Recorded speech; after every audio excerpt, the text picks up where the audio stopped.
નમસ્કાર, nation plus ન્યૂઝમાં આપનું સ્વાગત છે. હું સુથલ પરમાર. લોકસભાની પ્રથમ ચૂંટણીમાં મતદાન કરનાર ગુજરાતના ગણ્યા ગાંઠ્યા હયાત ઉમેદવારોમાં સોલિયાના મહિલા એક છે. દેડિયાપાડાના જંગલો વચ્ચે આવેલ સોલિયા ગામના ચંપાબેન વસાવાને સમગ્ર નર્મદા જિલ્લામાં સૌથી વધુ ઉંમર ધરાવતા સિનિયર સિટીઝન છે. 50થી વધુ પારિવારિક સભ્યોનો વિસ્તાર ધરાવતા ચંપાબેન પોતાની ચોથી પેઢીની પ્રપૌત્રી સાથે લોકસભાની આ ચૂંટણીમાં મતદાન કરવા માટે મતદાન મથકે જવાના છે. આઝાદી બાદ 1951માં યોજાયેલી લોકસભાની પ્રથમ સામાન્ય ચૂંટણીમાં તેમણે મતદાન કર્યું હોય. હાલમાં હયાત હોય તેવા તેઓ રાજ્યના ગણ્યા ગાંઠ્યા મતદારો પૈકીના એક છે. ચંપાબેન વસાવાએ જીવનના અનેક તડકા જોયા છે. ચંપાબેન વસાવાએ જીવનના અનેક તડકા છાયા જોયા છે. 118 વર્ષના ચંપાબેન આ વખતે પણ મતદાન માટે મક્કમ છે.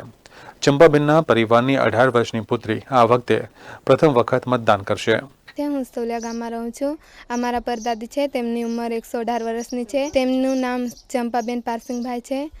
એ દર ચૂંટણીમાં મતદાન કરવા જાય છે. હું પણ એમની જોડે પ્રથમવાર મતદાન કરવા જવાની છું. Wasim Memon, nation plus news, Narmada. સમાચારોના સતત અપડેટ માટે નેશન પ્લસ ન્યૂઝના યુટ્યુબ ચેનલને સબસ્ક્રાઇબ કરો, બેલ આઇકન દબાવો અને ફોલો કરો ઇન્સ્ટાગ્રામ, ફેસબુક અને ટ્વિટર પર.